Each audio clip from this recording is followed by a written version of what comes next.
बस बस highly माई माई माई माई माई माई का भइल? माई हमार नौकरी लाग गइल बा। का सच में? हाँ माई, मास्टरलाइन बन गइल बानी और बच्चे लोगन के अंग्रेजी पढ़ावे के। हाँ अरे वाह दीदी, ये तो बहुत अच्छा हो गई। तब तो हमरो पढ़ाई हो जाई और माई घर पे कुछ खर्चा भी आ जाए ना। ए बिटिया, तनख्वाह कितना मिली? माई प्राइवेट स्कूल बा, शुरू में 10,000 मिली पर धीरे धीरे बढ़ जाई। 10,000? हाँ 10,000 तोहर बाबूजी के गईले के बाद पहला बेर देखे के मिली। अरे माई, जवन पैसा मिली वो तो मिल भी करी ना। हाँ। लेकिन खुशी के बात ई बाटे कि हमार दीदी मास्टराइन बन गईली।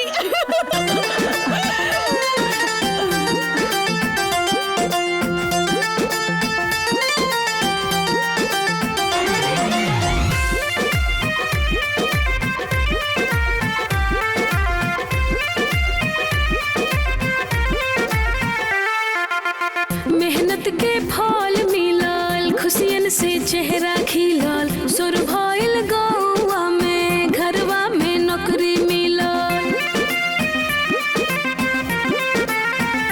हाँ मेहनत के फल मिलल, खुशियन से चेहरा खिलल, सुर भइल गौवा में, घरवा में नौकरी मिलल।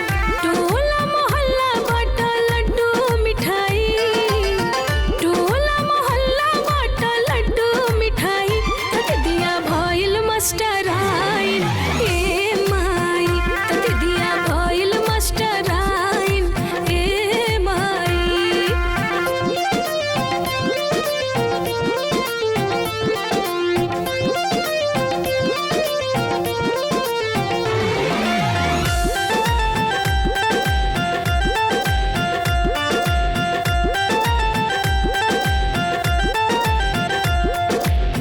होके तैयार सवेरे ही दीदिया जई है पढ़ावे स्कूलिया में। मिस जिया मैडम जी कही है सब लइका, डंका बजई है पूरा दुनिया में। अच्छा से चली अब तो हमरो पढ़ाई, अच्छा से चली अब तो हमरो पढ़ाई, तक दिया भइल मास्टराइन हे माई, तक दिया भइल मास्टराइन हे माई।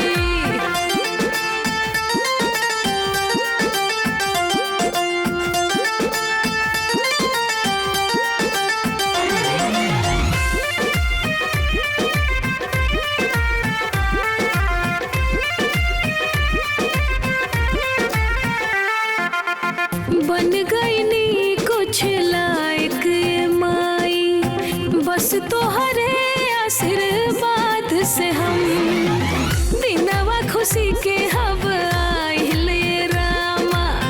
मिट जाई अब सारा गम, रौनक रही अंगना बहार अब छाई, रौनक रही अंगना बहार अब छाई, तक दिया भइल मास्टराइन हे माई, तक दिया भइल मास्टराइन हे माई। माई अब की बार जब सैलरी आई ना तो हमने के नया एकर कोनो जरूरत नहीं के नया ना। कपड़ा के बहिन। ये ठीक बा। अरे दीदी, आवा ना एगो सेल्फी हो जाई। हमरा के ना लेवे के सेल्फी, 24 घंटे फोटो फोटो। अरे दीदी, फेसबुक में अपलोड करे के बा, इतना बड़ा खुशी की बात छुपा के रखबू का? चल। अरे हमरा के नहीं खिंचावे के ना चल। अरे बहिनी जा खिंचाला, अपन बहन के तो जनबे करेलू। जब तक कुछ नया चीज के फोटो खींच के फेसबुक पर ना डाली तब तक एकरा के चैन न मिली। जा जा खिंचाला। ठीक है, जा। सेल्फी। ना ना ना, ये व्यू अच्छा बा। स्माइल। एक और।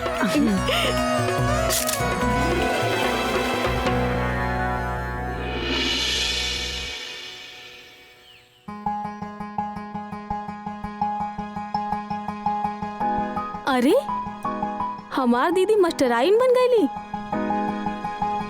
माई माई मम्मी मम्मी हाई देखा। का भेल रे? तोरी आदत हमके बहुत खराब लागेला। जब देखो तब चिल्लात रहेले या तो मोबाइल में घुसा रहेले। अरे देखा था सीमा पोस्ट डलले बाड़ी, सुधा दीदी की नौकरी हो गई, वो भी प्राइवेट स्कूल में मास्टराइन हो गई। हम तो बहुत खुश बानी। मास्टराइन नु भाई है, कोनो कलेक्टर तो नहीं की भाई ना। कितना तनख्वाह पाजी है? वो है 10-12 हजार। बस 10-12 हजार ना, इतना तुमकर आवे जाए में खर्चा हो जाई। अरे वो कुछ तक कमाई इनके, लेकिन घर में बैठ के उरील तो ना बनावती या कुछ तो कमाती अनु। तू तो बिल्कुल ना बोली है, बिल्कुल ना बोली है। तू ताना मार लायक बिल्कुल नहीं खू। सुपवा हंसा थसा चलनियो हंसा जकरे 72 को छेद। ए देखी हमार बिटिया के तो कुछ बोलिया मत। वो ऐसा वैसा नौकरी ना करी, कौन जरूरत में एकरा नौकरी करे खातिर? हमार बिटिया नौकरी करी तो सरकारी करी, सरकारी नहीं तो कुछो ना, बुझला? ठीक बा। अरे नाव भाई कितना बार तरह ऐसा भागवा गिरी। ठीक बा, वो देख ले।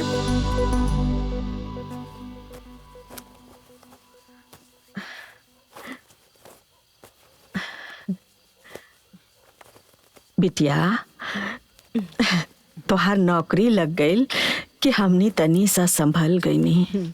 अब बस एक एक करके हमार दोनों बिटिया के बिहा हो जात, बस हमार जीवन सफल हो जात। बाकी चिंता इहे बा कि बियाहवा होई कैसे। माई तू बेकार के चिंता करत आड़ू। अब हमार जॉब लग गइल बा ना, धीरे धीरे पैसा जोड़ के पहले सीमा के शादी कर दे, ओकरे बाद पैसा जोड़ के अपन शादी कर ले। काहे दीदी, पहले हमार ब्याह काहे होकी, तोहार काहे ना होकी? दीदी तू ना बहुत चालाक बाड़ू, हमके ई घर से भगावल चाहताड़ू। ना सीमा, हम ऐसा ना सोचतानी। हम तो ई कहतानी कि ऐसे करे में सब कुछ आसानी से हो जाए। हम कुछ ना जानी, पहले तोहार ब्याह होकी। समझा सीमा, पहले तोहार ब्याह। दीदी पहले तोहार ब्याह होई, तोहार होई, तोहार होई, तोहार होई, तोहार होई, तोहार तोहार तोहार। अरे भाई बस, जे जैसे बा ओकर वैसे बिहा होई। और रहल बात पैसा के, तो तू लोग चिंता मत करा, हम बानी ना। खेत खरियान बेच के तू लोगन के बिहा कराई। अब जा दोनों जने जल्दी जल्दी तैयार हो जा, चाचा के पास जाए के बा। और तोहार नौकरी के खुशखबरियों चाचा के देवे के बा। जा जा जा तैयार हो जा, हम हूँ तैयार हो जाता नहीं। चला चल। अरे माई माई। चाची हमार टीचर के नौकरी लाग गइल बा, रउआ लोग के खातिर मिठाई लाइल बानी। पता बा, बाकी का फायदा इस नौकरी की? जब चाहे निकाल दे और जब चाहे रख ले। ऊपर से तनख्वाह ऐसन कि आदमी के पेट न भरे। ये कोनो नौकरी बा? हाँ तो चाची। सीमा,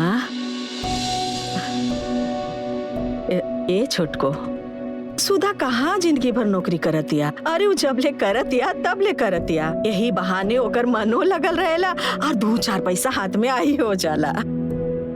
अरे दोनों के शादी ब्याह करके ससुरारे भेजल जाए कि या बैठा के नौकरी करावल जाए। सही कहत बाड़ू भौजी, संध्या नु बिल्कुल सही करत बिया। चुप रही जी, रवा के तो सब सही लागेला। बिटिया बटार बन के नौकरी करी है, गाँव समझ का कही? हाँ अब भाई का कब थू हो रहा बा? नौकरी करी। अरे रुका,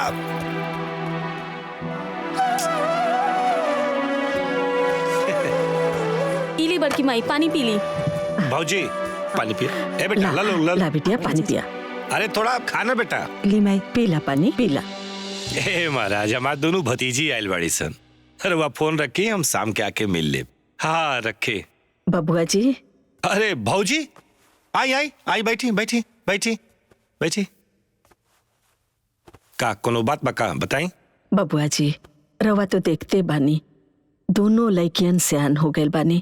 अब वो लोगन के शादी ब्याह कर देवे के चाहिए। हम सोचत रहनी कि सुधा खातिर रवा कोनो घर बर देखी। इस साल सुधा के बियाह हो जाए तो तनी हमार माता के चिंता हो जाए, और ओकरे बाद अगले साल सीमा के हो जात। ठीक है भौजी, तो हम देख के बताओ तनी। अरे का देखत बानी?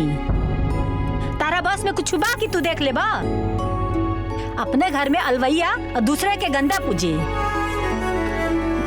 अरे खुद के घर में तो सियान बिटिया बैठल बिया, ओकरा खातिर तो रिश्ता खोजते नहीं खे। चलन हा गाँव भर के ठेका लेवे। छोटको, ये कैसन बात करत तारू? हाँ, ये गांव घर के बात नहीं खे, ये हमनी के घर परिवार के बात बा। और हमनी के परिवार के गार्जियन बबुआ जी बाड़े, तो बबुआ जी शादी ब्याह देखिए ना। अब हम कहाँ खोज जाए शादी ब्याह? एक बात कही दीदी, बुरा मत मनिया। जब गली गली अपन लड़कियन के घुमावे लू तब लाज नहीं खिलागत। और उनकरा खातिर रिश्ता खोजे में लाज लगी तोहरा के? जैसे वो लोग गांव गांव घूमे ली, वैसे ही घूम घूम के अपना खातिर रिश्ता भी खोज ली हैं। देखी दीदी, ये सब झेलल अपने बस के बात ना है। तू ही रिश्ता फिस्ता ना खुदे देख ली है। माई चला, देर होता। चला चला भौजी, चला भौजी, चला हम देख के हम कुछ बताओ तो नहीं। चला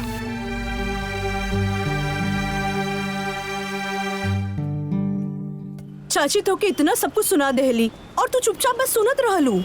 ये तू ठीक ना कैलू। बिटिया, जब समय खराब होला ना तो सब कुछ बर्दाश्त करे के पड़ला। कूलर कपड़ा में दाग ना लगे के चाहिए। तो माई ये बात सबके सोचे के चाहिए। हाँ। हमनी के केहू खर्चा ना चलावे लसन, जब देखा तब सबके सामने हमनी के बेइज्जती कर देनी। अरे तू लोगन के पता बना ओकर स्वभावे ऐसन बा, तो का करल जाए? ओकर बात के तू लोग बुरा मत मानल करा, जाए दा ओकरा के। ना माई, जब तक उनकरा के जवाब ना मिली ना वो ऐसे ने बोलत रही। हाँ, वो देखा ऑटो वाला। हाँ। एक पूछा चली कि ना। भैया रामपुर चले क्या? हाँ हाँ बैठ जाइए। बैठे माई, चली माई। बैठ। चलिए भैया।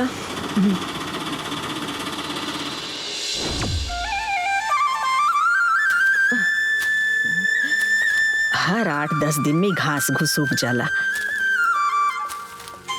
माई हाँ? हम स्कूल जाता नहीं, कुछ लावे का है तो बता दा, आवाज समय लेता आई। नहीं कुछ होना चाहिए स्वभाव। अरे दीदी, कुछ ले आए के ना बा, ले जाए के बा। ले जाए के बा का? ई तोहार टिफिन, हमरो के ही तोहार ख्याल रखे के पड़ी ना। हमार छोटी, तू हमार कितना ख्याल रखेलू। तू ना रहे तो हमार कोनो कामे ना होई। अच्छा, कुछो काम ना हो पावेला। जब ससुरारे जइया तो यहू के ले जइया। हाँ। ए बिटिया, तनी चाचा के फोन लगा ना, देखी तक कहीं गए रहले कि ना।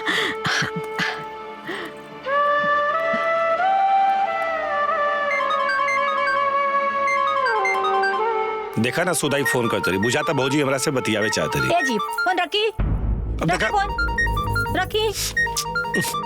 और एक बात सुनी, उनके बिटियन के बिया के चक्कर में पड़े के आपके कोनो जरूरत ना। उनकर बोझ अपने कपारे पे लेवे के कोनो जरूरत ना बा।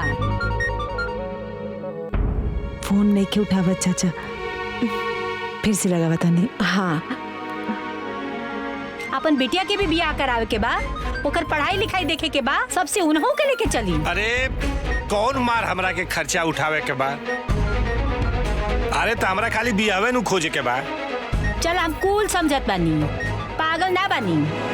वही लालच में तो लस्करा लगैले बड़ी कि तू खोजब तो खर्चा तू ही करब। एहिले कहा था कि उनकरे लड़कियन के बियाहन के चक्कर में आपके ना पड़े के बा। देखा चाचा फोन नहीं के उठावत। लगा था छुटकी मना कर देले हुई फोन उठावे से, यही से बबुआ फोन ना उठावत ताड़े। माई तू टेंशन मत ले, हम जाता नहीं, स्कूल के लिए लेट होता। हम दीदी के छोड़ के आवत है।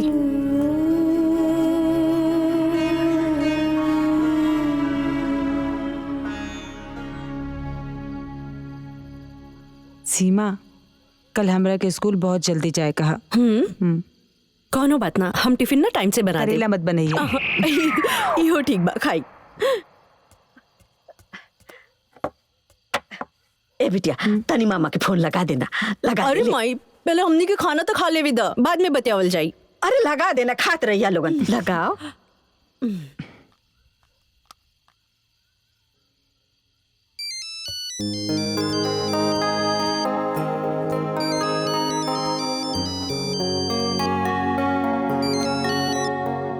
हेलो मामा जी प्रणाम। खुश रह भगिनी, काल चल बा। सब ठीक बा। हाईली माई से बात करी। हाँ भैया प्रणाम। खुश रह बहनिया, काल चल बा। हाँ भैया सब ठीक बा। भैया कल आ जैती त बहुत अच्छा रहत। एगो जरूरी बात करे के बा। कोनो परेशानी बा का बहनिया? अरे नहीं भैया, कोनो परेशानी नहीं के, बस रउआ आ जाई। अच्छा ठीक बा, हम काले आवतानी। ठीक बा भैया, प्रणाम। खुश रह। कल मामा आवत रे। हाँ। हाँ।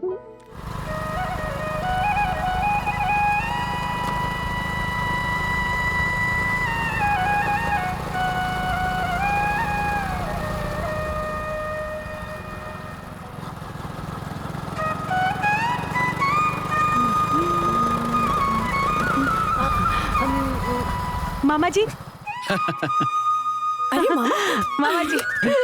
मामा जी, मामा जी। अरे नहीं। अरे मामा का पैर छू के नरक भेजेगा बा का? भगनी और ब्राह्मण एक समान होला। चलिए मामा जी चलिए। भैया खुश रह बहनी, खुश रह। आई भैया। हाँ आई। चलो। आई भैया, बैठी। और सब ठीक बा। सुन ले ते पढ़ावे जाली मास्टराइन हो गेल बाड़ी। हाँ मामा जी। अच्छा बा, कितना देला कुल? अबे ता 10,000 मिलेला। वाह, बहुत बढ़िया बा। हाँ भैया। भैया जहाँ कुछ ना रहे वहाँ 10,000 भी बहुत दे बा। अच्छा बहनी, ये बताओ कौन बात कहे कर रहल? भैया रउआ तो देखते बानी, दोनों बेटियन से आन हो गए बानी। कहीं रउआ घर पर देख लेती तो सुधा के यह साल बिहा कर देती। अच्छा था, ये बतावा तू अपने देवर से बात कैले रहलू कि ना?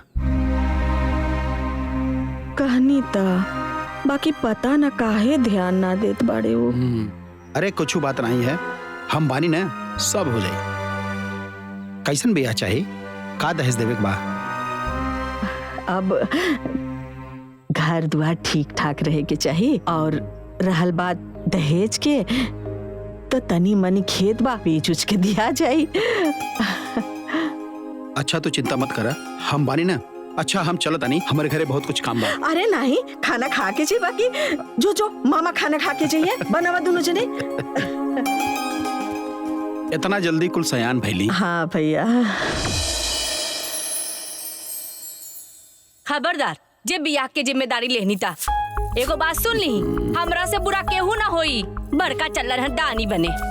अरे महाराज, बहनोई ना हमें, बहन परेशान ही है। ऐसे में बहने के बियाह खोजले में कौन दिक्कत हो जाई? और वैसे भी तो है कौन परेशानी हो जाई? माँ परेशानी उरा ना बुझाई, वो हम समझातानी की का परेशानी है। अरे बियाह खोजबा करईबा तो ओमे खर्चा भी उठावे के पड़ी, बता देता नहीं। अरे ऐसा कौनो समस्या ना बा। बहन कहले बा कि खेती बाड़ी बेच के बियाह होखी, पैसा के कोनो दिक्कत ना होखी, बस खाली बियाह खोजे के बा।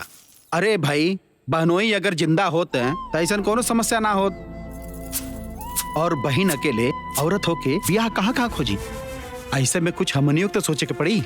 अच्छा तो तू बड़का ना जिम्मेदार बने के कोशिश मत करा, ठीक बा? उनका देवर बाड़े। अरे देवर ओलाग रहता तब का? कुछ भी हो जाए, लेकिन बीच में रउआ नहीं खे पड़े के त नहीं खे पड़े के। जौने 2 पैसा रखले बानी ना जमा पूंजी, वो खत्म हो जाई। नहीं खे खोजे के तब मतलब नहीं खे खोजे के, बता देता नहीं। अरे भाई, हमेशा हड़कम मचोले रहलू। जा एक गिलास पानी लेके आवा, जा। पानी लेके आवा तनी।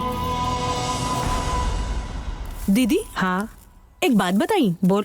माई ने जैसे तारा ब्याह खातिर पगला ही गइल बाड़ी, पूरा है ना? हाँ, जब देखा तब हर जगह एक के गिरट सबसे लगावले बिया। हमार सुधा की ब्याह देखला, हमार सुधा की ब्याह देखला। है ना? सुनी ना तो तोर खैर नहीं। जब देखा तब तू दोनों के खिसिर खिसिर लगल रहेला। भाई हाँ? हमने के तो ऐसे ही बात करके हंसत रहनी। अरे चाची। हाँ चाचा पीछा। अरे चाची, ये लड्डू मिठाई ये का? अरे हमरे गुड़िया का बियाह तय हो गइल बा ना। आई चाची बैठी। साजो। हाँ, वो कहा ना कि छेकैया हो गइल बा गुड़िया के, तो सोचनी है कि बहना पाहुर बांट दे। ये बहनी, जब केहू के बिहाई के बात सुनीला ना हमार करेजा खुशी से गदगद हो जाता। सही कहता नहीं दीदी, केहू को भी बिटिया बहन होके जब बियाह शादी तय हो जाला ना तो खुशी तो होबे करेला। ए दीदी, ई चाची ना माई के रोआवे खातिर आ गेल बाड़ी। आज ना माई के रात भर नींद नहीं बस। शादी के बाद सुनते ही ना माई के नींदे गायब हो जाला। ए दीदी, हाँ सुधा के बियाह कब करता रू? ए बहनी, भैया के तो कहले हैं अब लइकवा मिली तबे ना बिहवा होई। अब उहुए के तो चिंता बा, हम कहा कहीं ए बहनी कुछ ता भैया के? अरे तोहर देवर ना देखत हवा का? नहीं बहनी, उहो देखत बाड़े। अब जनबे करेलू शादी बियाह के मामला बा, जब ले 2-4 लोगन से ना कहब तबले कैसे हो। हाँ सही कहता रू दीदी। अरे गुड़िया के बियाह खोजे में तो गुड़िया के बाबूजी के चप्पल घिस गईल। आई जान ला कि सैकड़ों जगह देखा ना तब जाके तय भयल। ए दीदी, रउआ कहती ना त गुड़िया के पापा से कहती सुधा बदे लइका देखे के, काहे से कि उ केतना जगह घूमल आइल गइल बाड़े ना। ए बहनी, कहा ना हमार सुधवा खातिर लइका देखे खातिर। ठीक बा दीदी, कहब हम गुड़िया के पापा से। ठीक बा दीदी, चला तानी, बहुत काम बा ना। ठीक बा ठीक बहनी, है दीदी, ठीक है। खुश रहा खुश रहा। जाता संभल कर जा। चलिए।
माई फिर से रोवे लगलू। अरे दीदी, हमके ना पता रहल उ चाची आइल भी है ना तो माई के रुआ के ही जाई। अरे नहीं, वो हमरा के का रुआ के चाहिए, वो हमरा के ना रोइलस।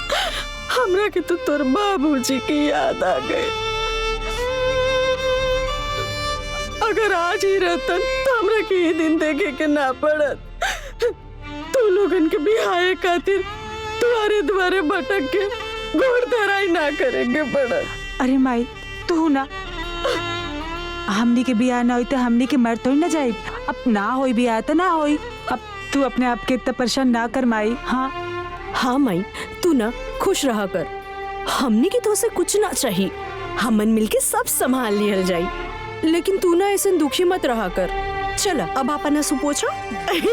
हमने के बानी नो।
चैन से जिंदगी आना काटेला।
कवन परेशानी तोहर कैल जाए खूब सेवा पानी त कवन परेशानी।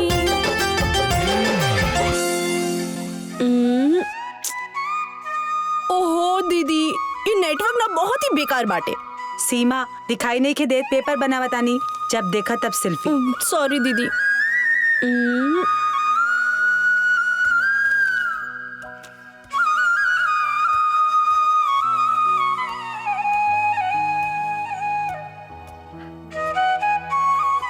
ए सीमा, हाँ तनी मामा के फोन लगाव ना, तनी देखी तो कहीं कुछ पता चलल की ना। माई तू हो ना कोनो बात के पीछे ही पड़ जालू। सही बात बाटे माई। अरे कहीं देखिए तकिए तबे नु बताइए, तू काहे परेशान बाड़ू? अब आ दिया तू लोगन के तो एगो बात बोल दा ना त लगेलू बोखला खनी उधेड़े। लगा फोन।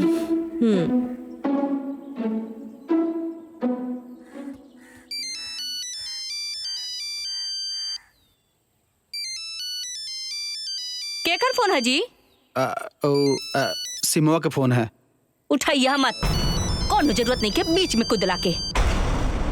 अरे जरूरी बा कि बियाह के बारे में बात होखे, और भी तो कोनो बात हो सकेला। कुछ भी हो जाए फोन उठे के ना चाहिए, बता देता नहीं। माई मामा फोन नहीं खन उठावत।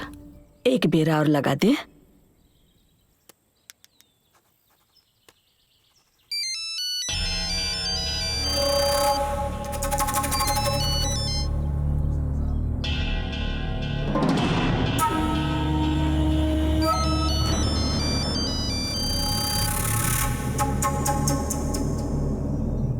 नहीं खन उठावत। बतावा कैसन समय आ गइल बा, आपन सगा भी साथ देवे के तैयार नहीं खे।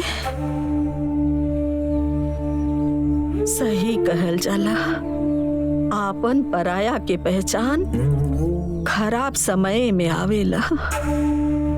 ओह माई, हो सकेला मामा कहीं बिजी हुई है ना, तो उठाइते ना। तू ना बेकार में परेशान बाड़ू। हाँ लगा तो कहीं कुछ काम में लग गए हो ये। हाँ हाँ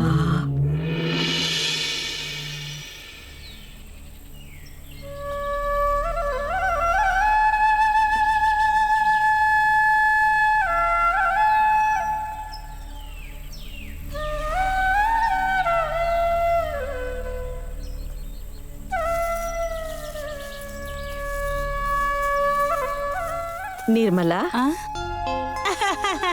आई ना दीदी, बैठी। आई बैठी।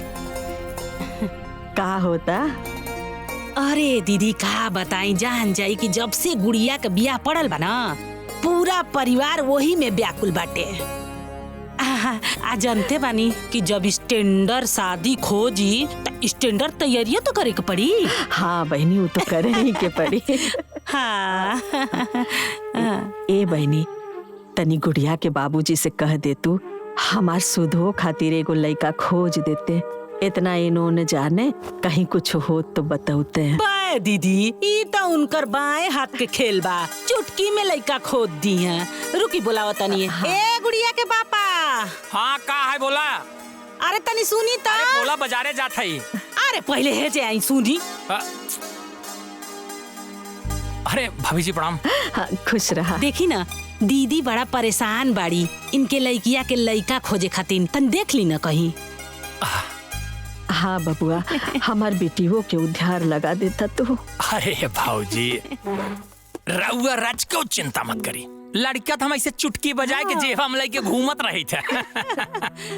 का है ना, बहुत लड़कियां देखे गेल रहनी अपने गुड़िया खातिर, ओहमे से बहुत रिश्तवा काट देले बानी, ओहमे से कौन कौन सेट कर दे। ओ भाऊजी, ओ सुधा के बिया अपने देवर जोखन से ना कालू का? कहले तो रहनी बबुआ, बाकी पटीदार के मामला बा, रवा तो जानते बानी। जाए दी, घर परिवार के बात बा, कहा बताई। अब बिटिया के बियाह के बात बा, 2-4 लोगन से बोले के पड़ी, तबे तो रिश्ता मिली। कौनो बात ना भाऊजी, देखत ना बाड़ू, हम अपने गुड़िया खातिर ऐसा रिश्ता खोजले बानी एक देखे नौ सिहाय ऐसा रिश्ता खोजनी कि होकर लड़का के नौकरी गाड़ी घोड़ा घर दुआर सब बा। बाकी भौजी जाना ताड़ू रिश्ता उस्ता बिटिया के सौभाग्य से मिलेला। खैर वैसा रिश्ता त ना कह पाबू, लेकिन हाँ तू चिंता मत करा, हम ऐसा रिश्ता खोजब कि जोन तू अच्छे से निमा जा। ठीक बा? हाँ। चिंता मत करा। अच्छा चलत बनी। जाई तनको चिंता मत करब, यहाँ का बानी ना। चली ठीक बा, प्रणाम। खुश रह। ठीक बा।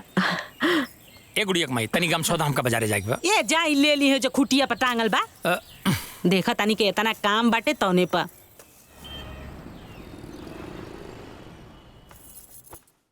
और बताई दीदी, आज कैसे हमरा घरे के रास्ता भुला गई हा?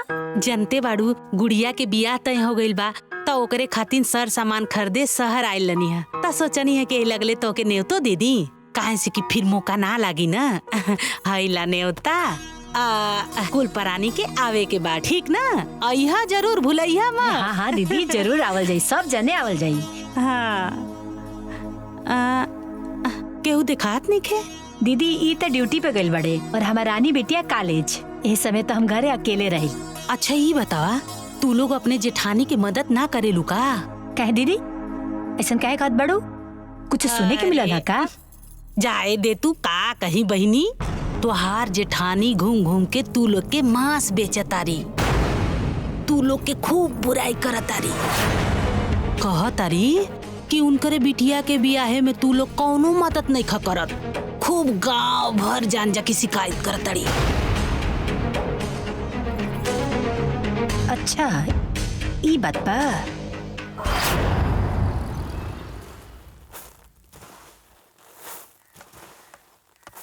का दीदी? हाँ रवा गांव घर में घूम घूम के हमनी के शिकायत कर रहल बानी। नहीं छोटको, हम केहू से कुछो शिकायत ना कइनी है। हमनी के सुननी है कि रवा गांव घर में घूम घूम के ई कर रहल बानी हमार देवर हमर लड़की के बियाह खातिर लड़का नेखन खोजत। अरे रउआ से जब अपन बिटियन के बियाह नहीं के हो तो हमनी के तो शिकायत बनावता नहीं। हाँ काय हमनी के बेइज्जत करता दी? छोटको, हम केहू से कुछो ना कहनी है, हम तो बस अपन सुधा के बिहाई खातिर एक दो लोगन से लड़का खोजे खातिर कहले रहनी है। कहलू? अरे चाची अगर कह देलू तो एमे का गलत बा? हाँ ये शिकायत हो गई का? और वैसे भी शादी ब्याह खातिर ना लोग बहुत से लोगन के कहेला। एमे गलत का बा? तू दोनों जाने तो चुप पे रहा, बोला मत बीचे में। दीदी रो आज के बाद हमनी के शिकायत कैली ना तो हमनी से बुरा क्या ना होई।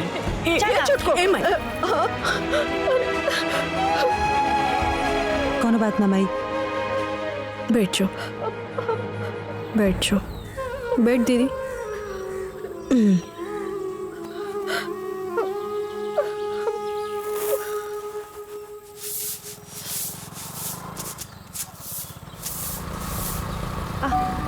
मामा जी। अरे मामा जी। मामा जी। भैया खुश रहा लोगन। आई मामा जी। माई माई मामा आ गइलन। गोड़ लगता नहीं भैया। ए बुच्ची जा मामा खातिर हाँ, पानी लिया वा। भैया कहीं लइकवा देखला तकला? हाँ बहनिया, बड़ी मेहनत से एक जगह बात बनल बा। हाँ। बियाह बहुत बढ़िया बा। घर द्वार खेती बाड़ी सब एक नंबर है। अच्छा यहाँ तक कि घर में नौकर चाकर सब बा। सुधा बिटिया राज करी राज। लइकवा का करला? लइकवा भी सरकारी नौकरी में बा। मामा जी लइका सरकारी नौकरी में बा, इतना सब कुछ बढ़िया बात तो दहेज भी वो लोग ज्यादा मांगिए ना? ना ना दहेज कुछ ना मांगी है, हम बात कर ले बानी। उका है कि लइकवा के तनी फालिज के शिकायत बा, तो पैरवा से चल ना पावेला, व्हील चेयर से चलेला। तो हम साफा कह दनी भाई देखा हमार लड़की एकदम पढ़ल लिखल स्मार्ट बिया। अच्छी लड़की देत बाड़ी तो दहेज बिल्कुल ना देब। और वो लोग मान गई ना।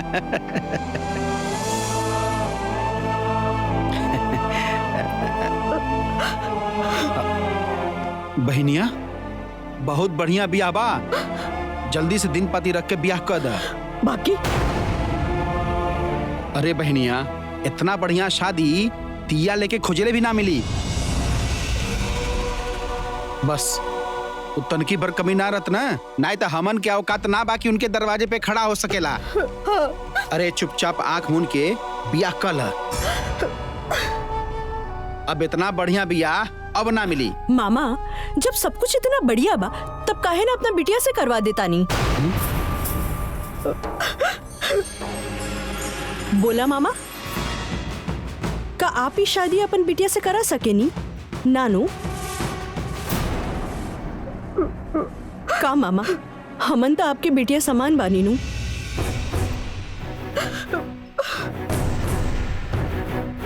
एगो अपाइज से बिया आप कैसे सोच सके नी मामा? रहुआ के तन को भी संकोच नहीं खिला गई। सीमा, का दीदी? मामा जी कम से कम कोशिश तो करी ना हमरा खातिर लड़का खोजे में। देखिए भैया, हम मजबूर बानी, एकरा मतलब ही ना कि हम अपन दोनों बेटी के कुआं में ढकेल दे। एगो लड़की के बियाह एगो लड़का के साथे होला, धन दौलत के साथे ना। जाई वो लोगन के बोल दी हम अपन बेटी के बियाह करे खातिर तैयार नहीं की। जाई बोल दे। हाँ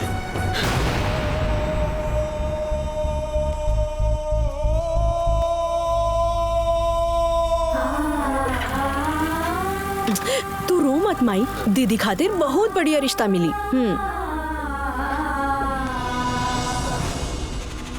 हमरा इतना मना कैला के बाद भी समझ में ना आइल। चल गईला बहन के दहिनवार बने खातिर, करा लिहला बियाह। अरे शांति मिल गई तोहरा के। अरे भाई जब ना पसंद आयल तो हम का करी? बात खत्म।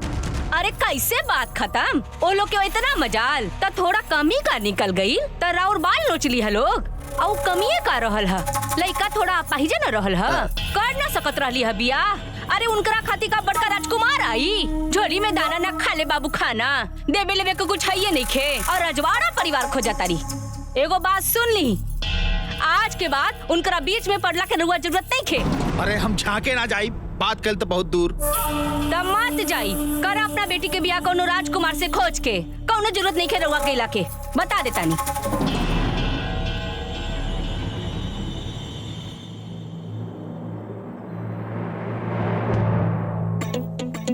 पढ़ चुपचाप।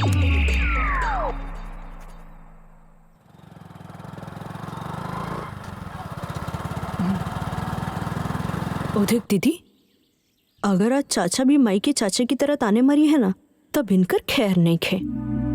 हमसे बुरा क्यों ना होई, पूरा जवाब सुनकर ही जाई हैं। भौजी कहाँ बाड़ी? भीतर।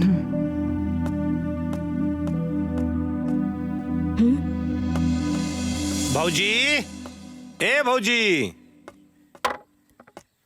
भौजी। हाँ अरे बबुआ, प्रणाम भौजी, बैठा। खुश रहा। उ कहा ना भौजी कि हमें को लड़का देख ले बने, बड़ा अच्छा बा, घर दुआर बा, खेती बाड़ी भी बा, लड़का बहुत मेहनती बा, बस पढ़ल लिखल नहीं खे। लेकिन हाँ, उ जो बालू वाला ट्रक होखेला नु, ओकर ड्राइवर बहुत रुपया कमाला। अगर जमे तो बोला हम बात आगे बढ़ाएं। अरे बबुआ, जब सब ठीके ठाक बा, लइकवा मेहनती बा, पैसों कमाता, तो कहा सोचे की जरूरत बा? बातचीत कर लिया जाए तो ठीक बा। काम आई इका कहताड़ू, दीदी डबल MA BA कैले बाड़ी, स्कूल में पढ़ावताड़ी, और तू उनकर बिया एगो अंगूठा छाप से करावे के चाहताड़ू। पगला गई बाड़ू का? देखा तारू भौजी, ये कैसे बोलती है, ये एक संस्कार है, देख ला। चाचा, हम सही तो कहत बानी, एमे संस्कार की का बात बा? अरे शादी बिया तो जोगी जोगी में होखेला कि जहाँ मर्जी वहाँ करा देवल जाए। देखा तारू कैसे जबान लड़ावती है, ये देखा कैसे जबान लड़ावती है। ए बबुआ, सीमा ठीके बोलतिया। शादी बियाह जोगे जोगे लोगन से होला, ई बियाह जाए दीना, एगो और लड़का देख ली। हाँ तो ठीक बा, जोगे जोगे रउआ लोग लड़का MA BA वाला देख के शादी करा ली लो। अब हम रउआ लोग के बीच में ना पड़ा, बिल्कुल कोनो मतलब। ठीक बा चाचा जी, कोनो बात नहीं खे। अगर हमार दीदी की ब्याह न हुई तो ना सही, बाकी आड़े तेड़े लड़का से ना हमार दीदी ब्याह न करी। हाँ ठीक हाँ बा, हाँ ठीक जाए बा, जाए कोनो बबुआ। काम आई, ये आड़े तेड़े लड़के से दीदी की ब्याह करावे के चाहताड़ू। अरे तू लोग ऐसे ही करबू तो लइकवा कहाँ से मिली, का मालूम? मिल जाई माई।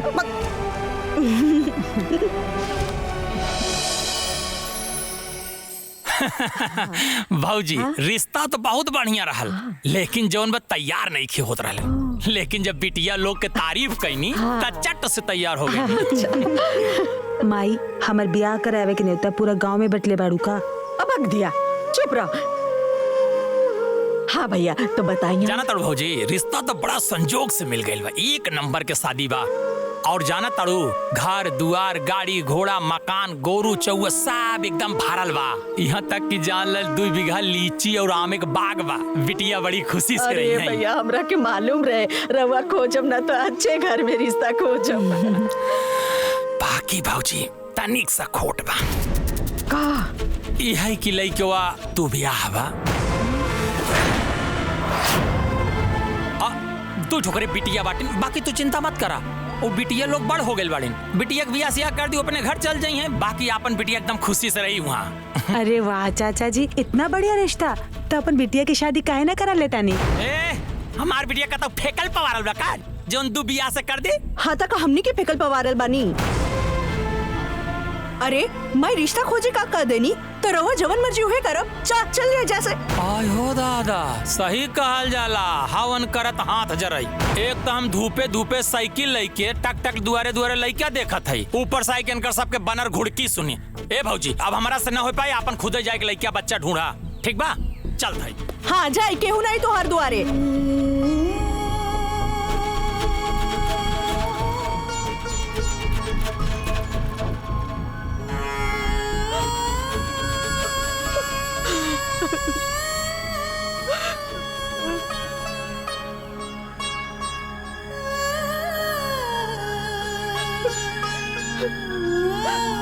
रहुआ हमरा के दूधू बेटी के साथ बीच मझधार में छोड़ के चल गए ने।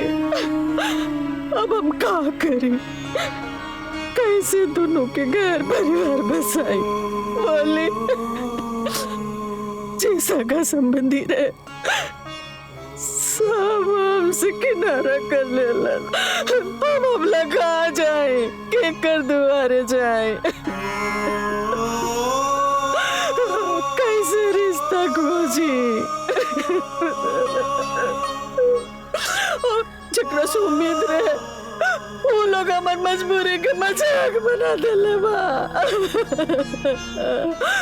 राउत सखा भाई हमने के बिटियन के खातिर एगो ड्राइवर के रिश्ता लेके आयल बा, और हमारा अपन भाई एगो रिश्ता लेके आयल बाड़े।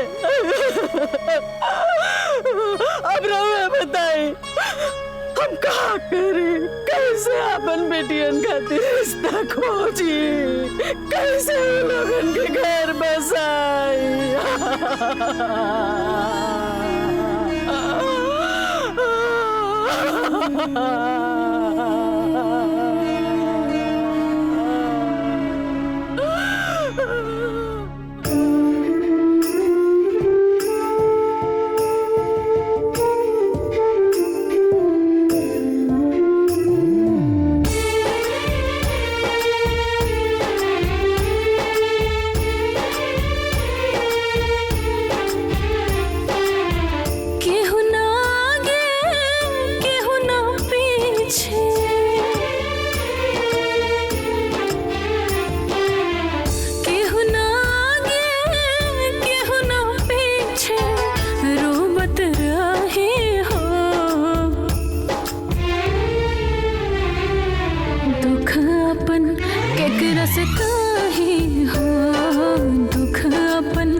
केकरा से काहे हो दुख अपन केकरा से काहे हो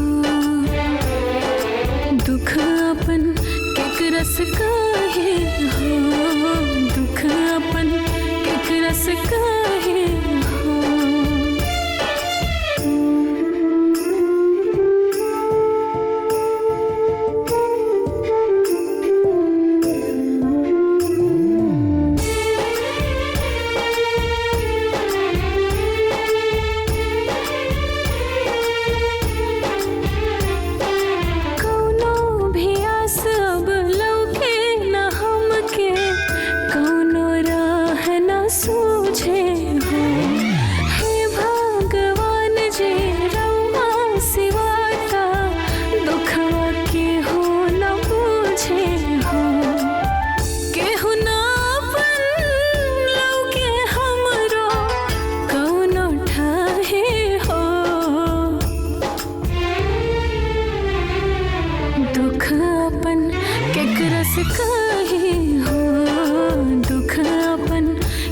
से काहे हो दुख अपन केकरा से काहे हो दुख अपन केकरा से काहे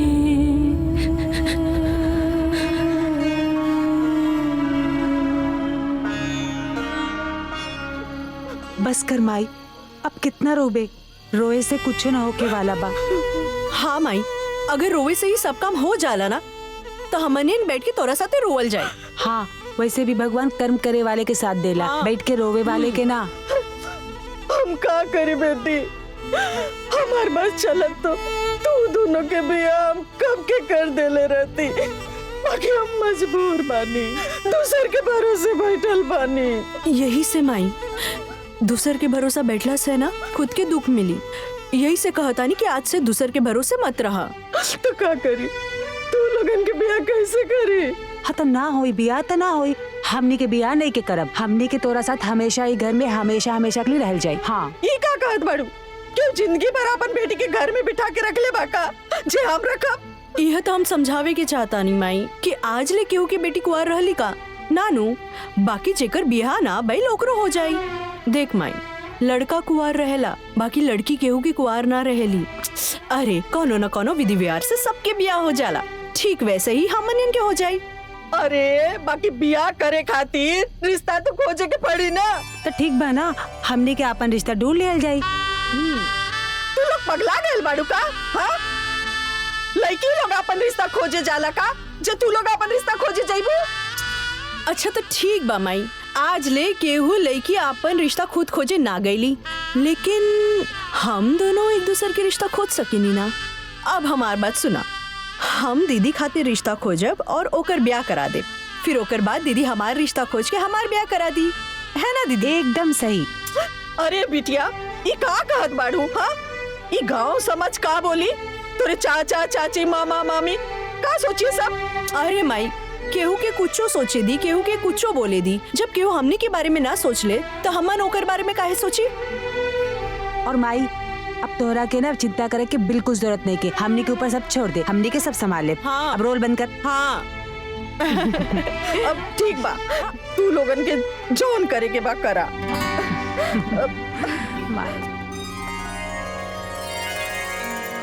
माई, आशीर्वाद दा कि हम दीदी के रिश्ता खोजे में सफल रही। माई, हमरा के भी आशीर्वाद दे कि हम सीमा खातिर एक अच्छा घर और वर ढूंढ पाई।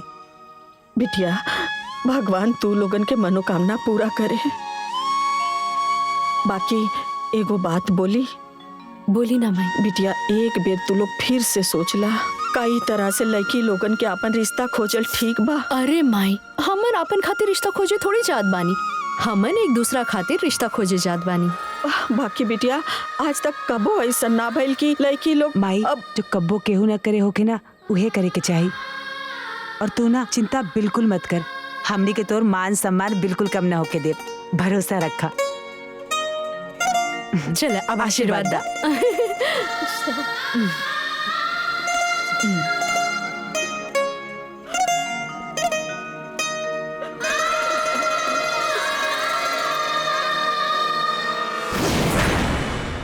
का हो बिटिया, तोहरा घरे में कोनो आदमी नहीं खे लड़की होई के बियाह खोजे आयल बाटू? देखिए भैया, हमनी के घर में सिर्फ 3 लोग बाटे, एगो माई, बहन और हम। और हमार बाबूजी तो बचपन में ही हमनी के छोड़ के चल गए। तो रवे बताई कि ब्याह के खोजी।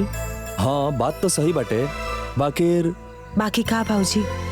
ई है कि आज तक इतिहास में कबो ऐसा ना भइल रहे। अब होई ना बाबूजी, काहे कि मजबूरी ही इतिहास बनावेला। बाकी समाज स्वीकार ना करी और हम भी ऐसा रिश्ता ना कर सकीला। बाकी कोनो बात ना बाबूजी, हम दूसरा रिश्ता देख ले।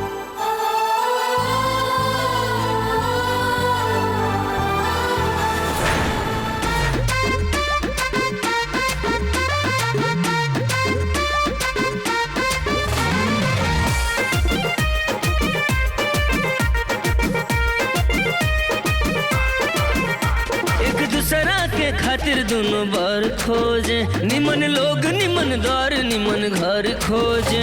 एक दूसरा के खातिर दोनों बार खोजे, निमन लोग निमन द्वार निमन घर खोजे। अब बियाहे के कुल तैयारी बा, अब बियाहे के कुल तैयारी बा। सर पे चिंता चढ़ल बड़ी भारी बा, दुल्हा के तलाश देखा जारी बा। दिल में शादी के बड़ी बेकरारी बा, दुल्हा के तलाश अभी जारी बा।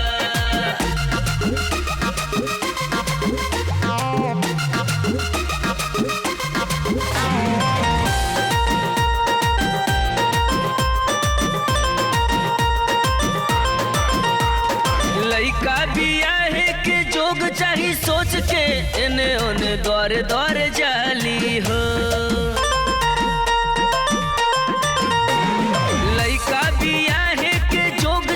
सोच के ने ओने द्वारे द्वारे जाली हो। एक दूसरा के घर बसावे के खातिर मेहनत करत उ देखाली हो। आज दुनहुन के सर पे जिम्मेदारी बा, आज दुनहुन के सर पे जिम्मेदारी बा। सर पे चिंता चढ़ल बड़ी भारी बा, दुल्हा के तलाश देखा जारी बा। दिल में शादी के बड़ी बेकरारी बा, अभी जारी बा।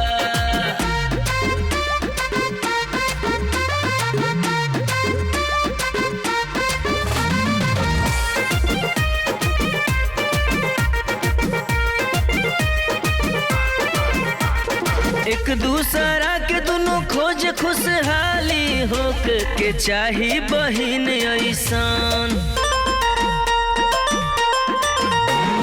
एक दूसरा के दोनों खोज खुशहाली हो के चाही बहिन ऐसन। अरे अपन अपन फर्ज देखा दोनों निभावे, एगो अभिभावक के जैसन। दिल में दुनहुन के प्यार बड़ा भारी बा, दिल में दुनहुन के प्यार बड़ा भारी बा। सर पे चिंता चढ़ल बड़ी भारी बा, दुल्हा के तलाश देखा जारी बा।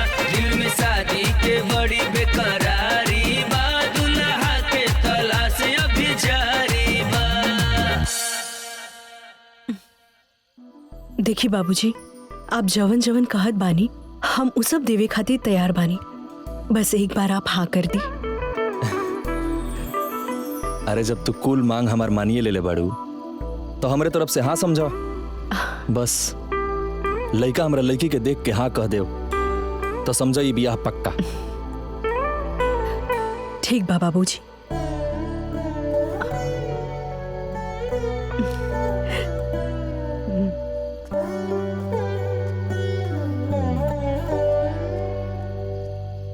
बिटिया कहीं कुछ बात बनल? माई अबे तक कुछ ना भइल, लेकिन तू टेंशन मत ले, जल्दी हम सीमा खातिर अच्छा लड़का ढूंढ ले। माई माई माई माई अरे हमार माई अरे हम दीदी खातिर लड़का ढूंढ लेनी। सच? हाँ, घर परिवार सब कुछ बहुत बढ़िया बा और सबसे बड़ी खुशी की बात कि लड़का मास्टर बाटे, वो सरकारी। हे भगवान, तोहर बहुत कृपा बा। सच कहेला लोग, भगवान के घरे देर बा अंधेर ना। दीदी, ये देखा लड़का का फोटो? अब तोहरा के पसंद बाता, हमरा के भी पसंद है। माई, ये देखना। अरे वाह, लड़का तो बड़ा नीमन बा है ना। हाँ माई, अब तोहरा के ना जल्दी तैयारी करे के बा, कल लड़की दिखाई लोग। अच्छा,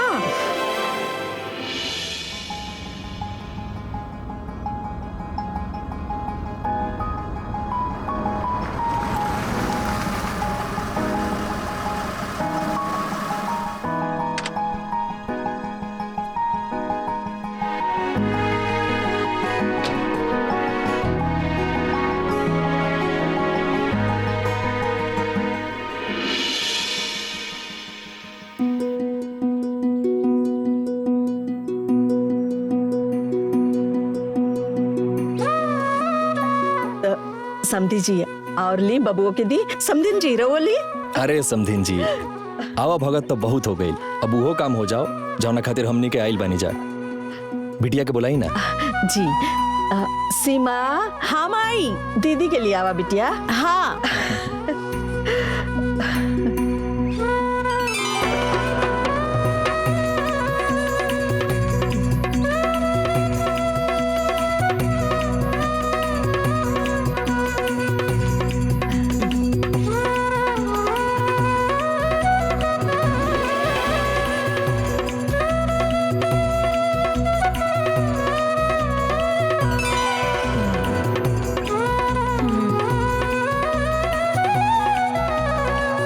हमार दोनों बेटी में रंग रूप गुण मान सम्मान में कोनो कमी नहीं खे। बस तनी सा पैसा से हाथ तंगी बा, यही से बड़की बिटिया के नौकरी करे भेज देनी। तम्मे का बुराई बा, पढ़त लिखत बाड़ी, पढ़ावत बानी, सम्मान के नौकरी बा और ही अच्छा बा।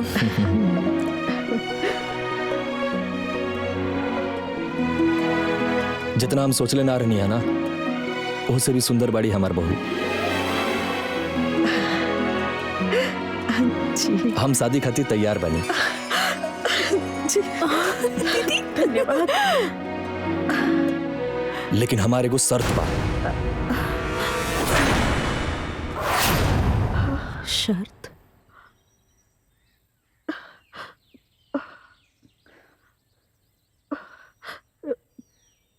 कैसन शर्त? हम बिना दहेज के शादी करब।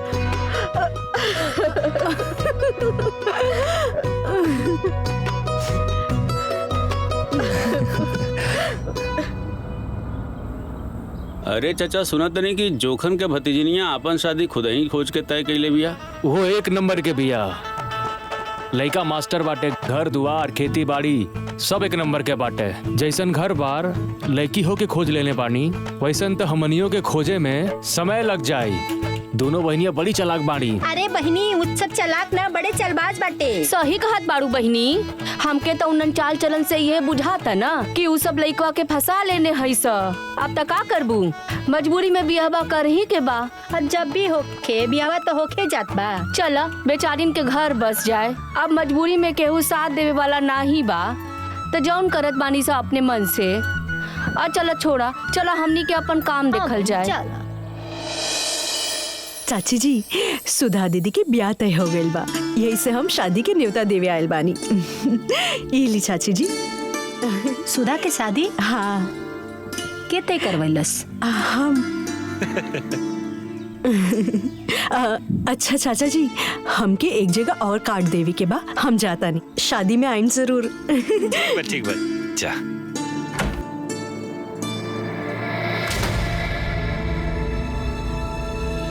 मामा और मामी, रोवा लोग के पूरा परिवार के साथ में आए के बा। अरे हमनी के परिवार ते पूरा 2 दिन पहले ही आए। ठीक बा। चाचा जी, हमार बहन सुधा के रिश्ता तय हो गइल बा। अरे वाह। और ई रहल शादी के न्योता।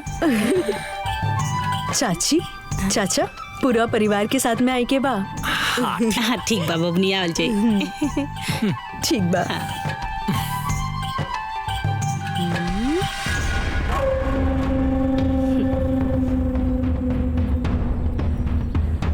अरे ई तो बड़ी आसानी से भी आता है कर ले।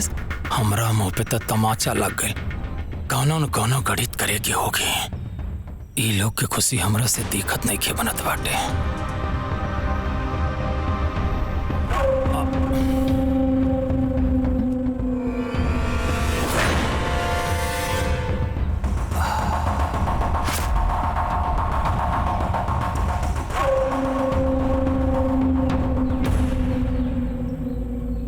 सब कुछ तो हो गई, ब्याह तो करही के ना पड़ी। बात तो बहुत आगे बढ़ गई बा। शादी के कार्ड वगैरह सब बटा गई बा, न्योता हकारी भी सब बटा गई बा, सबके शादी के बारे में पता भी बा। हमने के बहुत बड़ा बदनामी हो जाई। अरे महाराज जी, जीवन भर जलालत झेले से अच्छा बा कि एक बार के बदनामी ठीक बा। बाप रे बाप, ऐसन बिटिया बिटार आज ले हम ना देखनी। बतावा, उठते ही भेंसारे जे कां कां करे लागे, ऐसन होला का? भैया मनई त छोड़ा, उड़त चिड़ई से उ झगड़ा करेली।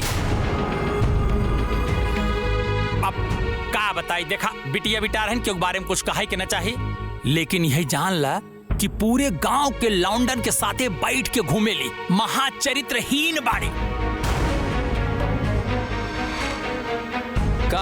हाँ, अरे बतावा, गांव के लौंडन के साथे मुंह बांध के बाजार में जाई के जे गुलछर्रा उड़ावत होई, समोसा टिकिया खात होई, वो कितनी बढ़िया लड़की होई भैया। हाँ महाराज, देखा हम यही कहा कि आप गांव देश के सामाजिक और प्रतिष्ठित व्यक्ति बाड़ा। अब आप ही विचार करी कि वो चरित्रहीन घरे में लाओ ठीक बा कि आगे जैसे सोची समझे। चलत है, प्रणाम।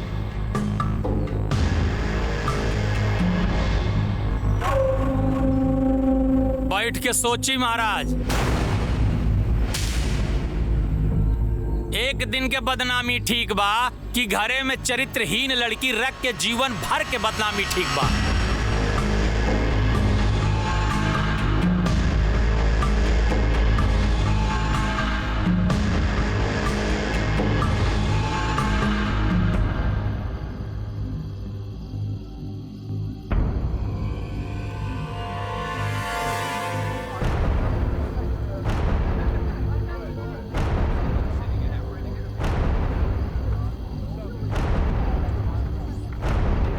बतावा, 10 बज गए बा, बेले बारात नहीं खे आइल बा। में भी तो ध्यान से रखिए, ठीक? अरे दूर के बा लोग, आवत होई लोग ना, आवता होई लोग, तई टाइम लगता है। देख लिया। अरे रहुआ देख के मिठाई लगवा ली ना महाराज। हाँ, आवत होई लोग। हाँ तो जा अंदर मिठाइया सेट करा ला। हम हो जाते। हाँ, देख ला, यो थथला जी बतियाओ तड़न। ए सीमा। हाँ चाचा। अरे वो भइल बारात ना आइल, कोनो बातचीत भइल का? ना चाचा, बात तो ना भइल। हो सकेला नाचे गावे में लेट होत होई। रवो परेशान जिन होई जाए, अपन व्यवस्था जारी रखी। अरे हमनी के सब व्यवस्था ठीक ठाक बा, बस बारात आइला में देरी बा। हाँ जाई चाचा हाँ, जी, ठीक बा, जाई। हाँ एक और। कहो भैया, ई बेला हो गइल बा, बरतिया रतिया आई कि ना? पता ना भैया, हमरा के का पता, शायद कुछ दाल में काला होखे।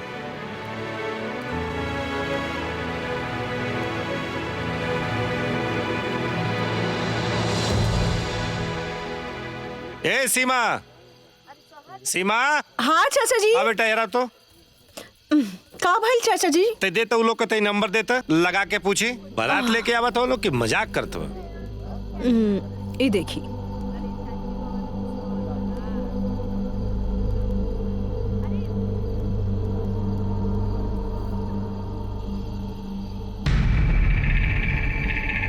हाँ, हम सीमा के चाचा जोखन बोलता नहीं। प्रणाम। प्रणाम प्रणाम।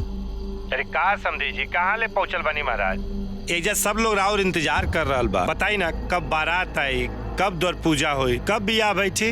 देर न होता। रउआ लोग बारात के इंतजार मत करी, हमरा यहाँ से रउआ लोग यहाँ बारात ना आई, और हम अपना लड़का के बियाह रउआ बिटिया से ना करब। चाचा जी, आप एका कहता नहीं, यहाँ सब कुछ तैयारी हो चुकल बा चाचा। ऐसा मत करी चाचा जी, न तो हमने कहीं मुंह दिखावे लायक ना बची। ठीक बा, रखा तानी। हे भगवान।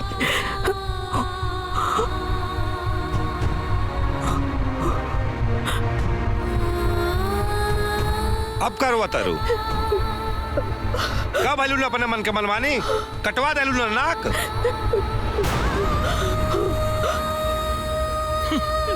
मुंह पे करखा पतवा ले लू ना। एडवांस बने चल रही हैं। अपने मन से बिया खुजात रहल खोजा। इतिहास लिखत रहनी है, लिखा इतिहास।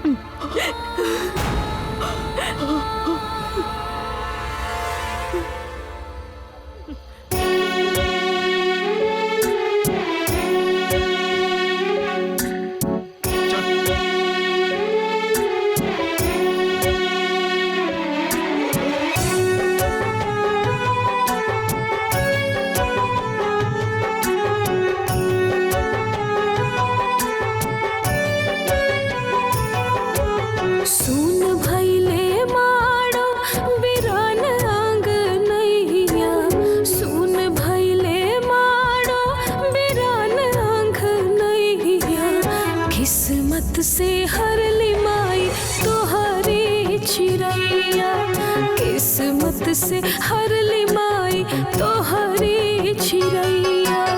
काहे भगवान भइल इतना निर्दयिया, किस्मत से हर लिमाई तोहरी चिरैया, किस्मत से हर लिमाई तोहरी चिरैया।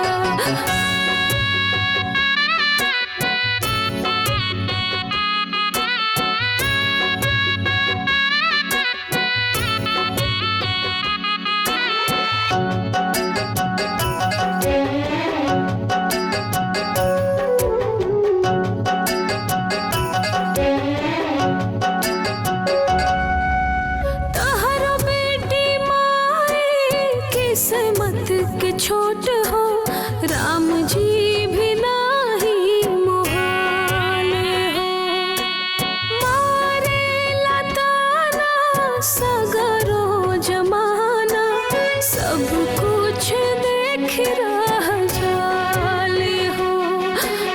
के होई जिंदगी के नाव के खेवैया, किस्मत से हर लिमाई तोहरी चिरैया, किस्मत से हर लिमाई तोहरी चिरैया।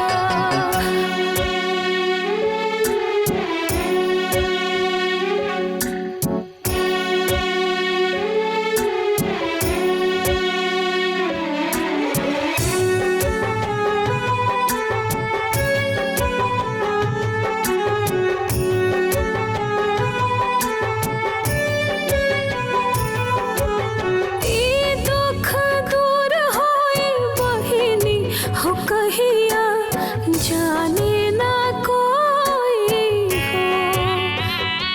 हो, माफ कर दीदी ऐसन गलती अब नाही होई हो। दीदी हो हमनी के किस्मत मुदैया,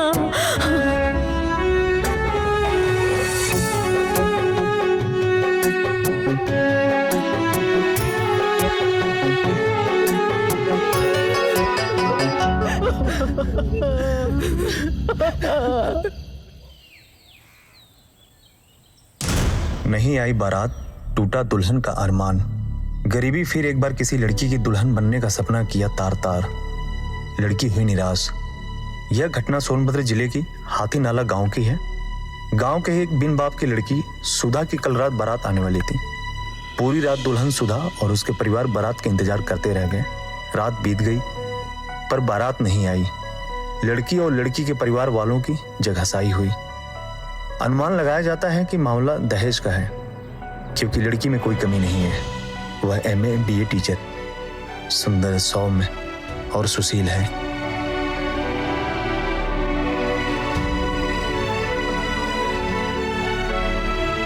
इतना सुंदर और सुशील लड़की के साथ ऐसा दुर्व्यवहार और वो दहेज खाती तिरस्कार। जे फोटो में इतना सुंदर बा वो सामने से कैसे न होगी। एकरा बदे तो मिल ही के होगी। आपका एजुकेशन तो बहुत अच्छा है, कहीं अच्छी जगह अप्लाई कीजिए ना। हाँ, 1-2 जगह ट्राई किया है, बट अब माँ यहाँ अकेले रहती है घर पर, हम 2 बहनें हैं, इस वजह से ज्वाइन नहीं कर पाए। देखते हैं करेंगे। नहीं, फिर भी आप अपना करियर देखिए। हाँ वो तो है। और आपके घर में? हेलो सुधा जी। मैं गगन, मुझे आपसे कुछ बात करनी है। Excuse me ma'am. लेकिन मुझे आपसे कोई बात नहीं करनी। मैं आपको जानती तक नहीं, फिर मैं आपसे क्यों बात करूं? लेकिन मैं आपको जानता हूं और इसलिए मुझे आपसे बात करना है। क्या जानते हैं आप? कौन हूं मैं? यही कि आपका नाम सुधा है और आप हाथी नाला के रहने वाली हैं। अभी 4 दिन पहले आपकी शादी थी और आपकी बारात नहीं आई, जिससे आपकी शादी टूट गई। और ये आपके साथ अच्छा नहीं हुआ, जिससे आप बहुत दुखी हैं। और मैं आपसे शादी करके आपका दुख दूर करना चाहता हूँ। पर मैं कोई शादी नहीं करना चाहती।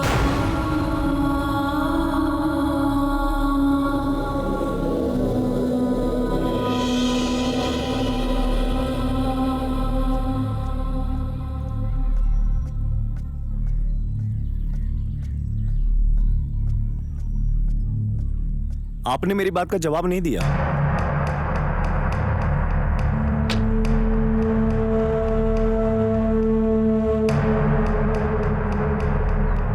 मैं किसी ऐरे गहरे के मुंह नहीं लगती।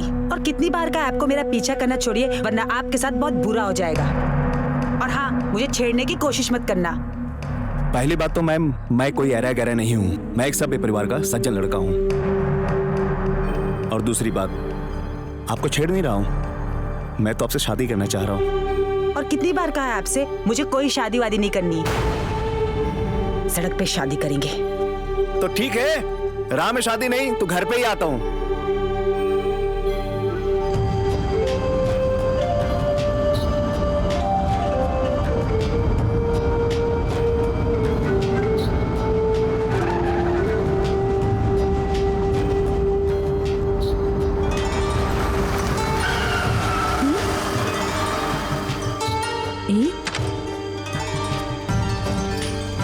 ई क्या है दीदी?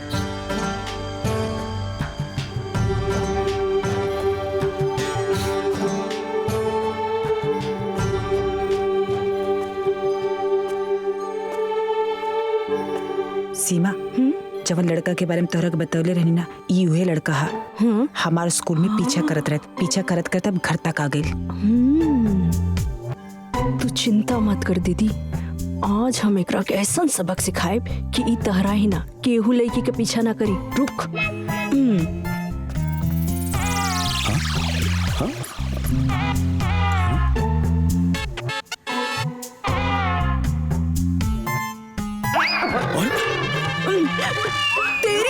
अरे रहुआ रुकी ना, ये कहा करत बानी? तोहार इतनी हिम्मत, तू हमार बहन का पीछा करत बाड़ा? हाँ? तू हमन के ऐरा गैरा समझ ले बाड़ा का? आज तोहरा के पता चली कि हमन कौन धन के हो रहा होखी। अरे रहुआ कहा करत बानी? पहले हमारी बात तो सुनी। का सुनी? बोला। देखी, हमार नाम गगन बा, हम एक इंजीनियर बानी। हम बहुत सभ्य परिवार के लड़का बानी। हमार बाबूजी ना अध्यापक बाड़े। राउर दीदी के बारे में ब्याह टूटला के अखबार में पढ़ ले रहनी। बड़ा दुख भइल है। हम राउर दीदी से ब्याह कल चाहता नहीं। हम बाबूजी से बात कर ले बानी। अच्छा तो ठीक बा, हम तोरा घर चलब और हम खुद बात करब। हाँ, आई चली ना। अरे सीमा, पागल हो गई बैठो का? एक अनजान आदमी के साथ कहाँ जात बैठो? अरे दीदी तू घबरा जिन, हमके हमार रक्षा करे आवेला। चली, रुक जा, हम आवत हैं। हाँ चली ना, बैठी। हाँ।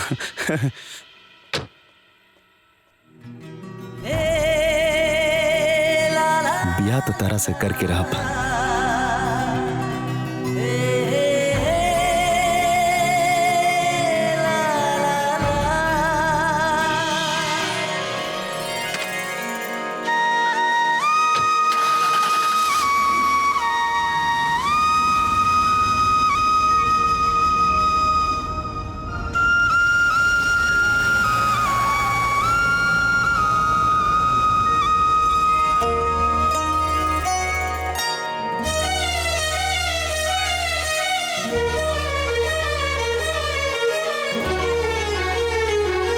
बबुआ जी दोनों लड़कियन सयान हो गए बानी। कहीं रहुआ घर पर देख लेती तो सुधा के यह साल बिहा कर देती। अरे भैया हमरा के मालूम रहे रहुआ खोजब ना तो अच्छे घर में रिश्ता खोजब। दहेज कुछ ना मगी है, वो का है कि लइकवा के तनी फालिज के शिकायत बा। लेकिन हाँ वो जो बालू वाला ट्रक होला नु वो करू ड्राइवर बहुत रुपया कमाल। बाकी भाऊजी तनिक सा खोट बा यही कि लइकवा तू बियाह बा।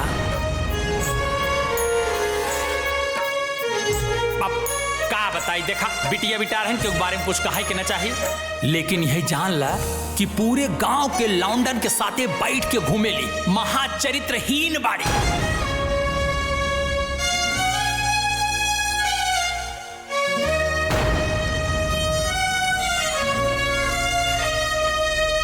तब बाबूजी ये रहल हमनी के शादी के दुख भरल स्ट्रगल के कहानी।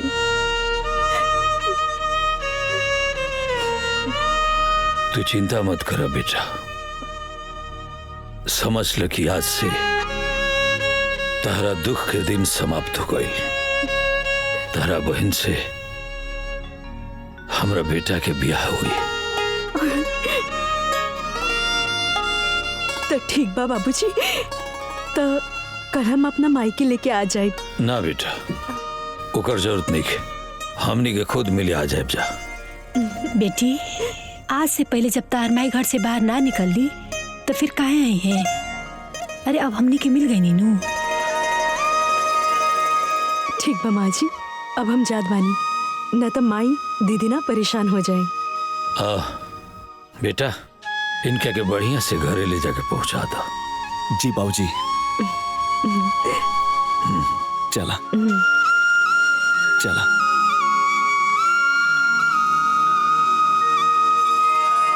राहुल बिटिया हमनी के पसंद बिया, हमार लइका रउआ पसंद बा, तो ब्याह में तो कोनो अड़चन बा ना जी। ब्याह हो जाई, लेकिन हमारे गो शर्त बा। अगर रउआ मानब तबे ब्याह हुई।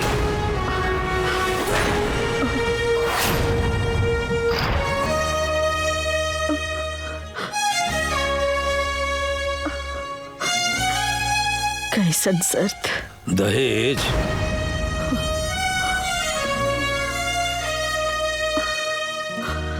रुआ 1 करोड़ रुपया नहीं खे देवे के, सिर्फ 1 रुपया पंडित जी के देवे के बा बस।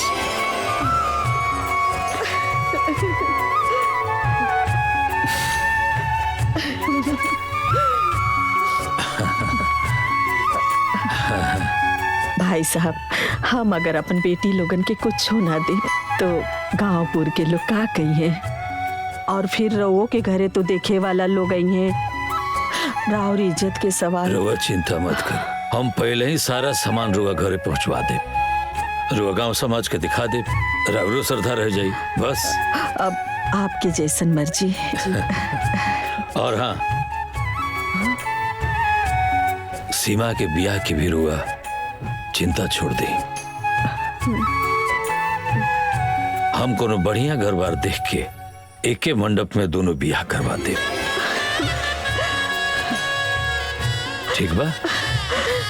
भाई साहब रउआ सब जैसे रिश्तेदार पाके हम तो धन्य हो गई। ये सब ना, अरे हमनी धन हो गई नी लक्ष्मी जैसन बहुरिया पाके।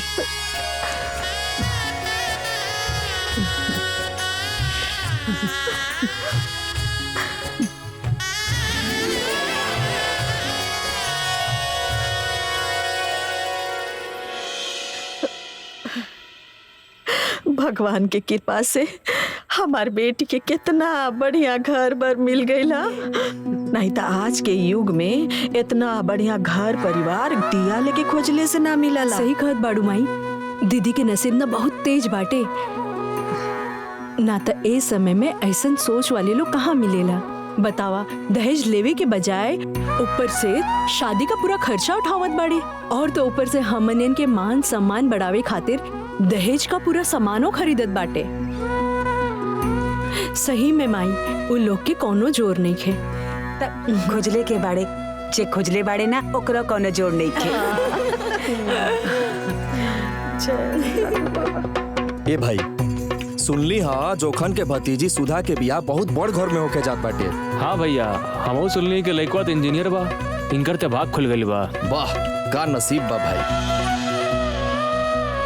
अरे भैया बहुते बढ़िया भइल बियाह के लेके। बेचारी कितना परेशान रहली है, केहू साथ ना देहलस, नात रिश्तेदार गांवपुर के लोग केहू साथ ना देहलस। देखा भैया जेकर केहू सहारा ना होला ओकर सहारा भगवान होला। अब देखा घर बैठले ऐसन रिश्ता मिल गई केहू सोचले ना रहल। देखा भैया जौन किस्मत में लिखल बा ना वो होके रही, ओकरा के ना केहू ना मिटा सकेला। वो कहल जाला ना भावे मिट सकेला ना त्रिपुरारी। भाई जी रउआ जब कहत बानी तो रिश्ता निम्मने होखी। अब ए विषय में हम बेसी सोच विचार नाई करे चाहत बाटी। रउआ जैसे कहीं वैसे हम अपने लइकन के बियाह करे खातिर तैयार बानी बस। अरे भाई वो तो ठीक बा, लेकिन एक बार लइको से पूछ ली तो ओकरो पसंद ना पसंद हो सकेला। अरे चाचा जी ऐसन काहे कहत बनी, हमार पसंद का रउआ लोग के पसंद से बढ़ के बा। रउआ लोग बाप चाचा बानी, जौन फैसला करी है वो हमरा के मंजूर बा। बाबूजी सबके तो मंजूर है बा, तो लेने देने की भी बात कर ली। अरे बेटा भगवान के दियल हमरे पास सब कुछ बा, तो हम दहेज लेके अपन हाथ काहे गंदा करी। हमरा के कुछ ना चाहिए। तो ठीक बा, एक ही मंडप में दोनों जना के ब्याह हो जाए, लेकिन हमारे को शर्त बा। रउआ शादी में जितना खर्चा करवा ओकर आधा पैसा हम खर्चा करब।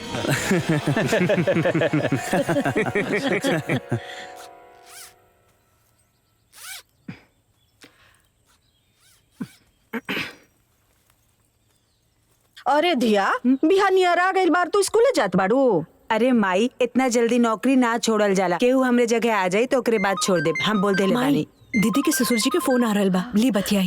हम का बतियाई, तू बतिया। बाबूजी प्रणाम। खुश रह खुश रह। सब बढ़िया बा ना? हाँ बाबूजी सब ठीक बा। तार माई कहाँ बाड़ी? माई एजा बाड़ी। तनी बात करावो। ली बात करी माई, बात करी ना। भाई साहब प्रणाम। प्रणाम प्रणाम। कहा तनी कि सीमा बिटिया के ब्याह तय हो गई। बड़ा बढ़िया परिवार बा, सीधा साधा लोग बा, बहुत बड़ मनई बा। लइका डॉक्टर बा, ठीक बा ना? ठीक बा भाई साहब। तो कहता नहीं कि दोनों जानी के ब्याह एक ही मड़वा में हो जाए। अब भाई साहब वो सब तो ठीक बा, लेकिन दूधू को ब्याह हम कैसे संभाल पाए? रौरा चिंता मत करी, सब हो जाए। ठीक बा भाई साहब, जैसन राउर इच्छा। प्रणाम। आयो दादा, आयो दादा। अरे अमर बिटिया लोग।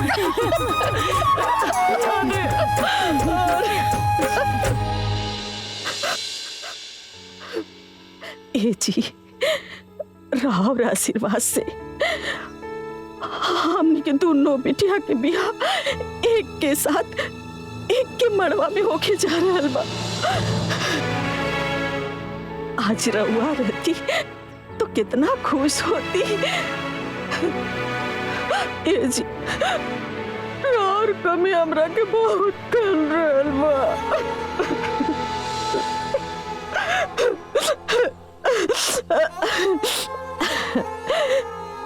ई देखी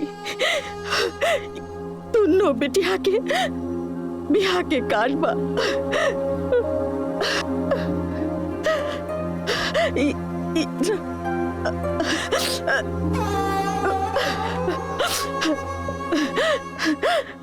दुनिया तो बियाह के पहला कार्ड देवी देवता के चढ़ावेला, बाकी हमरा खातिर तो हमार देवी हमार देवता सब रहुए बनी जी। रहुआ जहाँ बानी दोनों बेटी के आशीर्वाद दी। काहे से कि हर बेटी के बाबुल के आशीर्वाद जरूरी हो खेला जी।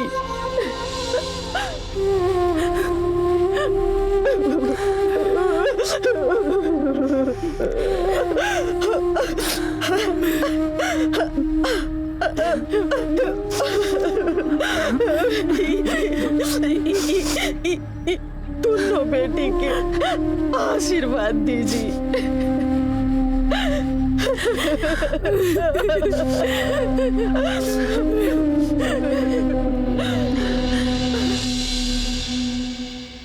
ए जी, हाय देखी ना, एक जानी के बिया डॉक्टर से और एक जानी के बिया इंजीनियर से। वो ऐसन घर में जे इस क्षेत्र के सबसे बड़का बड़ मनी है। हमनी के व्यवहार खराब ना भई रही त ये लोग भी हमनी के हारे माने में काम अइतन ना। आखिर व्यवहार खराब के कैलस? तू ही ना। जब हम समझावत रहली तब तू ना समझत रहलू है। अब पछताए से का फायदा? ए जी सुनी ना, कैसे ही कौनो हिसाब से उन लोग के मनाई ना। ए जी खुश करी ना। कौन हिसाब लगाए, कैसे मनाई? हमरा तब कुछ समझे में नहीं किया आवत। अब हम बताओ तनी ना, काहे ना 50,000 रुपया दे दियल जाओ, सब खुश हो जाए। हैं? हाँ, ये आइडिया ठीक बा।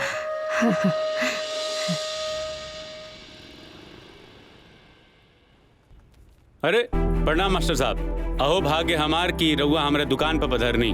बताई आदेश करी, का सेवा करी? ए चाय ले क्या? नहीं, चाय रहे दी, साड़ी वाड़ी दिखाई, बिटिया के ब्याह बा। अरे का रेट में ली आई? पागल है का? इस सेठ हई, दुकान के जौन जौन बढ़िया साड़ी बा उ ले जाके दिखा द। आइए चल चल। ये देखिए पीली वाली जॉर्जेट साड़ी, ये ललकी साड़ी दुल्हन पे एकदम एक नंबर लगेगा। लो, कैसन बा? बहुत बढ़िया साड़ी बा। अच्छा, दो जगह एक से एक पैक कर दे, सही रही ना? बिल्कुल निमन रही भाई जी। अरे आप लोग जाइए, हम घरे पहुंचवा दे। भूलैया मत, न तो बरतिया तरह के गरी है सब।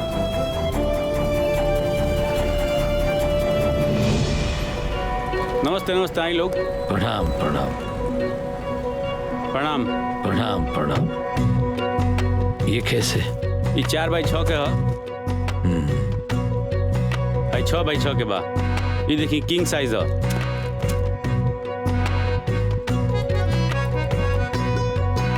गुल मखमली सोफा है। अच्छा, सामान तो रुआ के यहाँ सब बढ़िया बा, सब ब्रांडेड बा जी। रुआ के जौन हम लिस्ट देले बनी जी, ओमे जैसे फ्रिज भइल, एसी बा, सोफा सेट बा, तमाम जितना चीज रुआ के लिस्ट में देले बनी ओकरा के रुआ भेजवा दे। पता पर ये तो आपके पता नहीं है, लेकिन यही पता पर भेजवाओ के बा। अच्छा, यही पे भेजवा दे। जी, और पेमेंट हो जाए। ठीक बा, चले के। ठीक बा। रउआ के का बनवाए? सब कुछ बनवाओ के बा। सब कुछ में मतलब का चाहिए?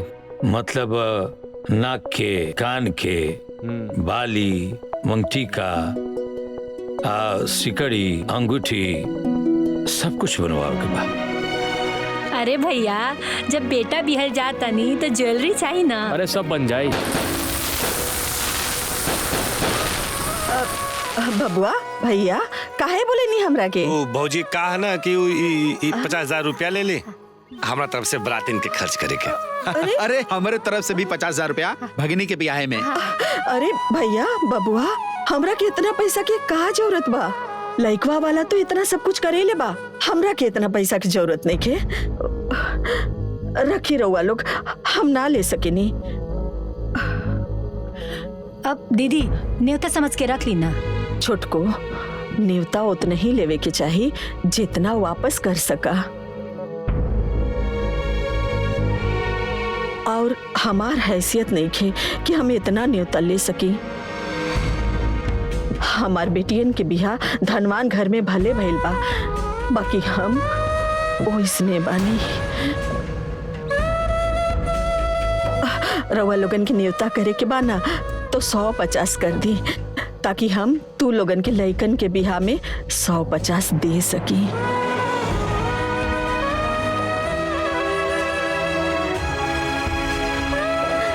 बबुआ भैया रख ली पैसा।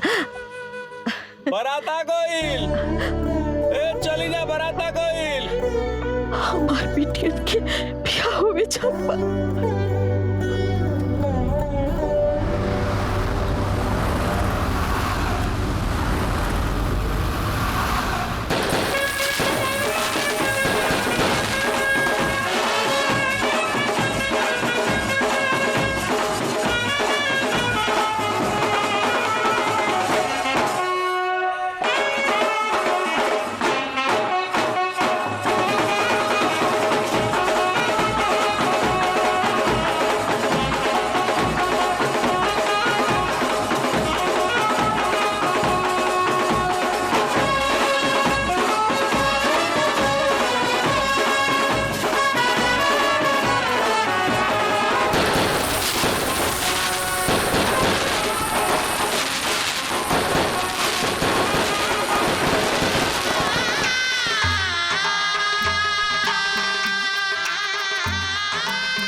पुंडरीकाक्षं च वायाभ्यन्तरा शुचिः हरि ओं गणानां त्वा गणपतिवङ्गवामहे प्रियाणां त्वा प्रियपतिवङ्गवामहे निधीनां त्वा निधिपतिवङ्गवामहे वसो ममयामजानि गर्भदमा त्वमजासि गर्भद्धमः सर्वमङ्गलमाङ्गल्ये शिवे सर्वार्थसाधिके शरण्ये त्र्यम्बके गौरी नारायणी नमोस्तुते। कन्या को बुलाइए।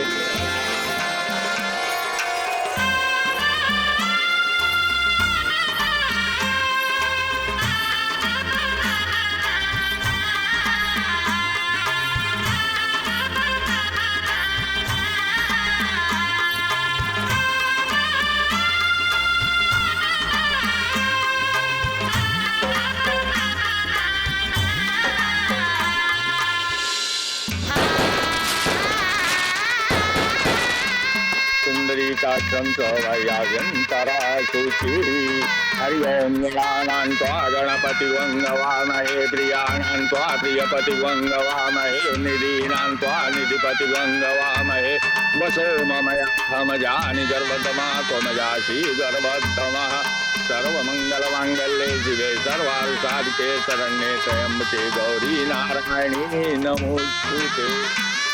हरि ओं गणानां त्वा गणपतिवङ्गवामहे प्रियाणां त्वा प्रियपतिवङ्गवामहे निधीनां त्वा निधिपतिवङ्गवामहे वसो ममयामजानि गर्भदमा त्वमजासि गर्भद्धमः। कन्यादान के लिए भी संपत्ति आ जाइए। कौन करेगा कन्यादान?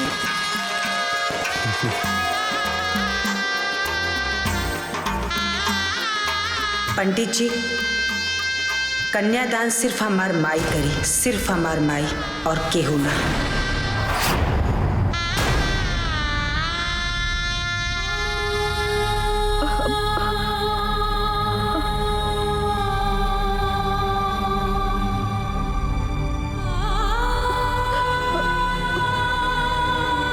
अरे बिटिया, कन्यादान सौभाग्यवती ही कर सकती है।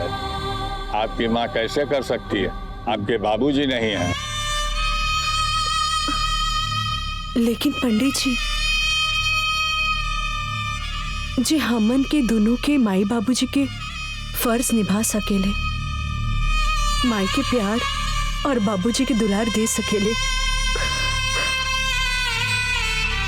तो हमन के कन्यादान काहे ना कर सकेले पंडित जी?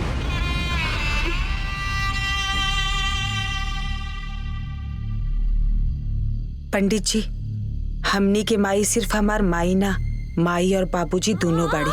बिटिया बात के समझा, ये शुभ काम बा, सुहागी नहीं कर सकेनी।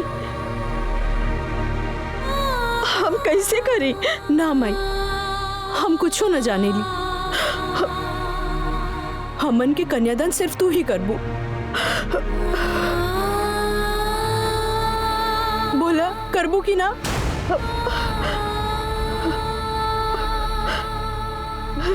अब हाँ करब।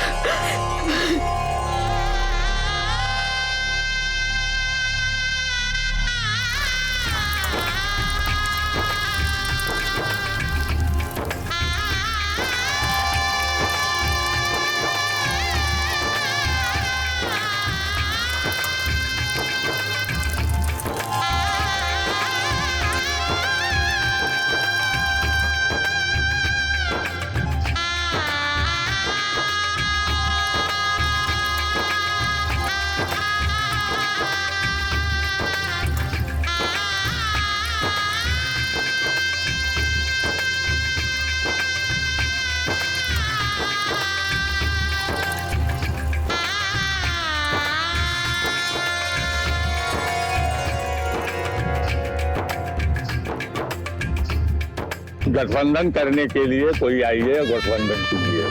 आओ हो, एगो तू कह दे, एगो हम कह देता नहीं।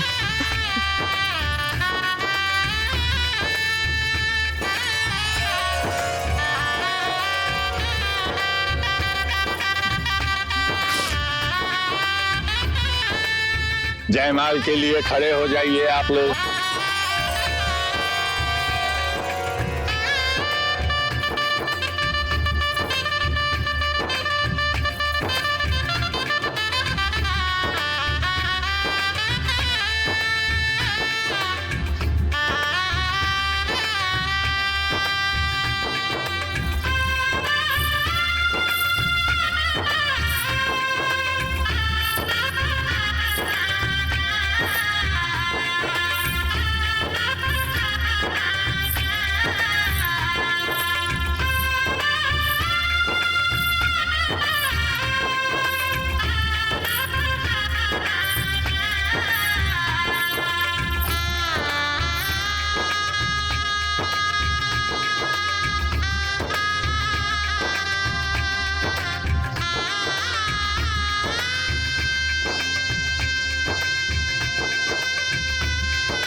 के प्यारे रहनी। हाँ माई तोहरा ही आके दुलारे रहनी, बाबूजी के प्यारे रहनी। हमके भुला न जइहे रे माई, तोहरो याद माई बड़ी आई। छूटे घर बार अब छूटे अंगना, छूटे अब प्यारी बहिनी। माई तोहरा ही आके दुलारे रहनी, बाबूजी के प्यारी रहनी।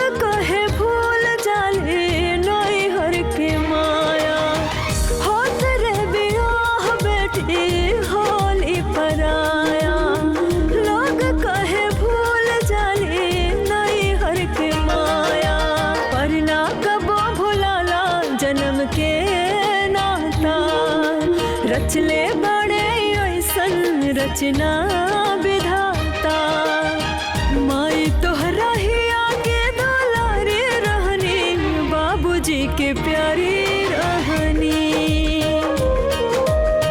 माई तोहरा ही आके दुलारे रहनी, बाबूजी के प्यारी रहनी।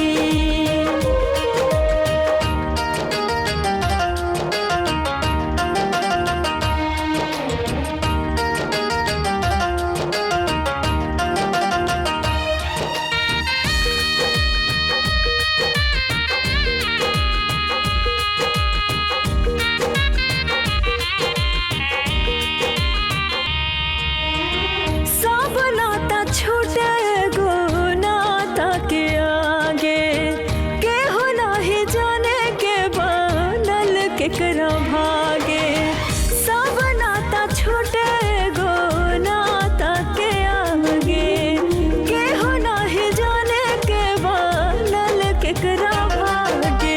होई विदाई बेटी तरुबे करी, हम आई बेटी से दूर तहो खबे करी। माई तोहरा ही आके दुलारे रहनी, बाबू बाबूजी के प्यारी रहनी माई तोहरा ही आगे दुलारी रहनी बाबूजी के प्यारी रहनी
दीदी संभाली, दीदी दीदी दीदी दीदी पानी पानी पी ली दीदी, पानी पानी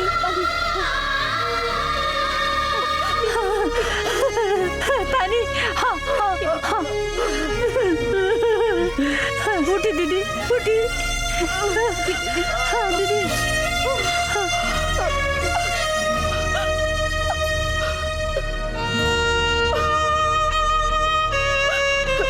समझी जी हमार बेटियन के ख्याल रखब। अब उन लोगन के रहुए लोग माए बाप बानी, उन लोगन में अब इन बचपन आबा। अगर कुछ भूल चूक हो जाए तो उन लोगन के माफ कर दे। कैसन बात करता नहीं रुआ, बिल्कुल चिंता मत करी। राउर बेटी लो हमनी के बहू हलो, और बेटी बहू में हमनी के कोनो फर्क ना करे ले जा।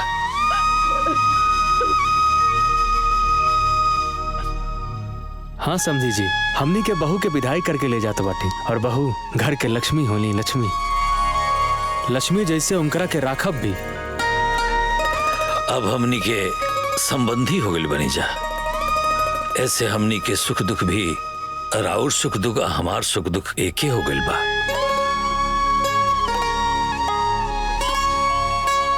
और ब्याह कोनो दूर थोड़े के लिए बनी, जब रुआ इच्छा हुई रुआ मिले चली आए, चाहे रुआ आदेश करे हम वो लोग के विदा कर दे। हाँ समझिन जी, हमनी के संबंध भइल है, समझौता ना। इस सब के रौरा चिंता छोड़ दी। और हाँ रुआ से हम एगो बात कहे के चाहता नहीं, रुआ तैयार है, बहुत जल्दी राउरो हम विदाई करा ले।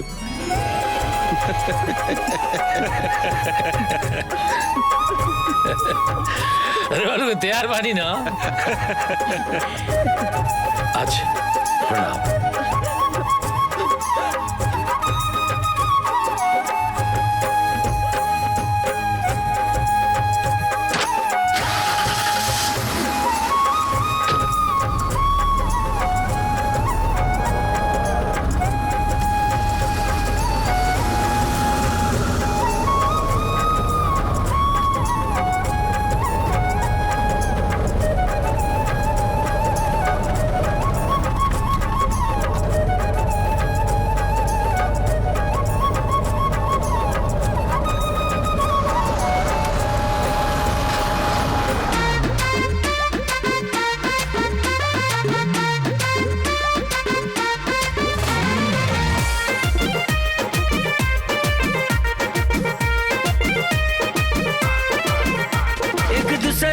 खातिर दोनों बार खोजे, निमन लोग निमन द्वार निमन घर खोजे। एक दूसरा के खातिर दोनों बार खोजे, निमन लोग निमन द्वार निमन घर खोजे। अब बियाह के कुल तैयारी बा, अब बियाह के कुल तैयारी बा। सर पे चिंता चढ़ल बड़ी भारी